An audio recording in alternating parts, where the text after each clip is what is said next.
Buonasera. La forte scossa di terremoto delle 21:20 con epicentro in provincia di Modena è stata avvertita, seppure debolmente, anche in alcune zone della nostra regione. Segnalazioni sono arrivate alle centrali operative dei Vigili del Fuoco e della Protezione Civile. Non si segnalano danni. Ora i servizi della giornata.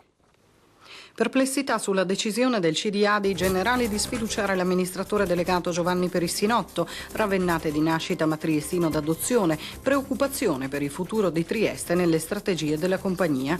Il primo a esprimerle il presidente della regione Tondo. Va difeso in ogni modo il legame tra la compagnia e la città e la nostra attenzione, ha detto, sarà massima in tal senso. Più ottimista è il sindaco di Trieste Cosolini, che ha ricordato come la triestinità sia divenuta ormai una sorta di marchio che contraddistingue generali anche all'estero. Superarlo, è la riflessione di Cosolini, potrebbe essere un'operazione non azzeccata. Entrambi hanno espresso rispetto per le scelte aziendali e parole di stima e gratitudine per Perissinotto. Sono stato volutamente travisato. Luca Dordolo, nella bufera scatenatasi in seguito alle sue affermazioni su Facebook, con cui considerava inquinante della nostra società l'aver gettato nel Po di Piacenza il cadavere della giovane donna indiana uccisa dal marito che mal sopportava i suoi atteggiamenti occidentali, parte di nuovo al contrattacco. La mia è stata una provocazione forte nei confronti di un atteggiamento medioevale messo in atto da un uomo che innegabilmente inquina la nostra società.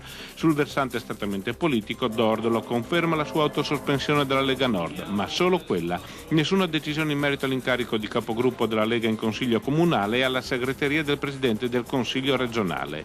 Il neosegretario del Carroccio taglia corto. Gli abbiamo chiesto le dimissioni. Se non arriveranno, il caso passerà al direttivo regionale e non vedo come si possa escludere la sua espulsione.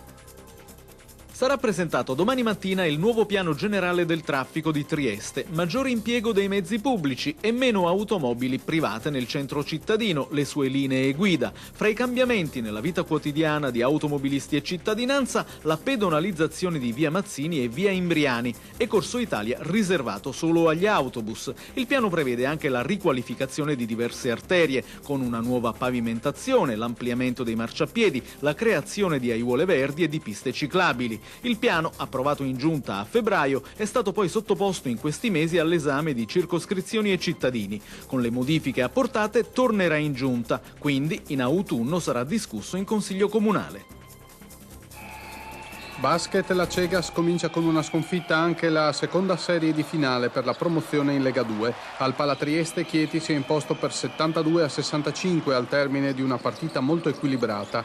La squadra di Dalmassona ha vinto la sfida sotto canestro, ma non ha brillato al tiro. Solo due giocatori in doppia cifra, Moruzzi, miglior realizzatore dell'incontro con 23 punti, e Ruzier con 14. Anche questa sfida si gioca al meglio delle 5 partite. La prossima martedì sera ancora al Palatrieste.